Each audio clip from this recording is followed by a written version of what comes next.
Brought to you by Agilus Diagnostics.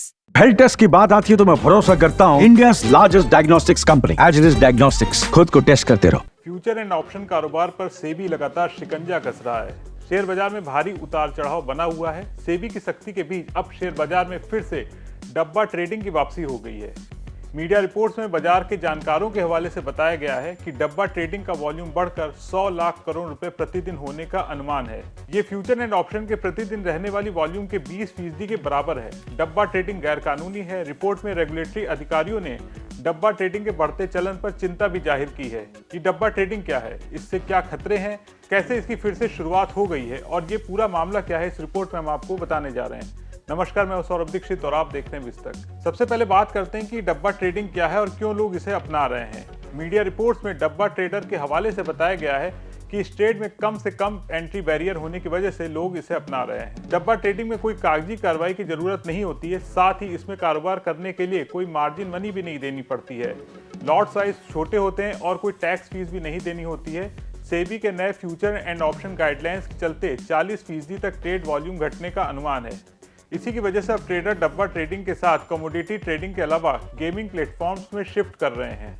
Reports में regulatory अधिकारियों ने डब्बा ट्रेडिंग के बढ़ते चलन पर चिंता जाहिर की है। उनका कहना है कि इससे निवेशकों के लिए जोखिम बढ़ने का खतरा है, क्योंकि सेबी ने डब्बा ट्रेडिंग को गैर कानूनी करार दिया हुआ है, क्योंकि ये ट्रेडिंग किसी स्टॉक एक्सचेंज के माध्यम से नहीं की जाती है।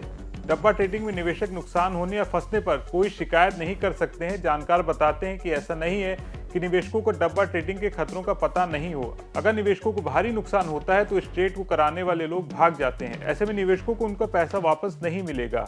लेकिन बड़ा सवाल ये है कि गैर कानूनी होने के बावजूद क्यों डब्बा ट्रेडिंग का चलन बढ़ रहा है। जानकार बताते हैं कि गैर कानूनी होने के बावजूद डब्बा ट्रेडिंग अस्तित्व में है, क्योंकि इसमें फौरन मुनाफा बनता है। ऐसे निवेशक जो फ्यूचर एंड ऑप्शन मार्केट में ट्रेड नहीं कर सकते हैं, ऐसे लोग डब्बा ट्रेडिंग की ओर आकर्षित होते हैं। डब्बा ट्रेडिंग मार्केट के लिए बाजार में सॉफ्टवेयर भी मौजूद हैं। यहां तक कि डब्बा ट्रेडिंग ऐप गूगल करने पर कई ट्रेडिंग प्लेटफॉर्म्स लिंक्स आ जाते हैं।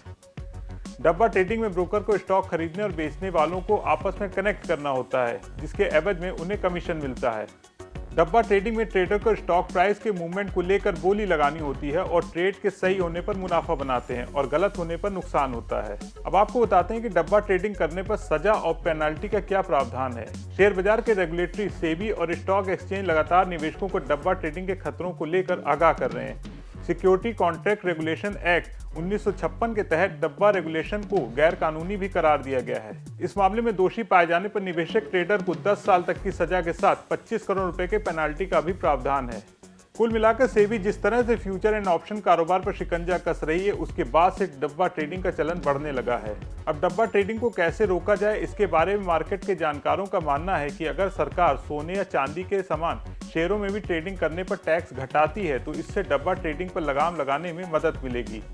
ये खबर हमने सिर्फ आपकी जानकारी के लिए तैयार की है। डब्बा ट्रेडिंग पूरी तरह से गैर कानूनी है। ऐसे में आपको इससे सावधान रहने की जरूरत है। आप डब्बा ट्रेडिंग के बारे में क्या सोचते हैं, कमेंट करके बताएं। और अगर ये वीडियो पसंद आया हो तो इसे लाइक और शेयर करना ना भूलें और बिजनेस जगत की ऐसी बड़ी खबरों को देखने के लिए बने रहें विस्तक के साथ।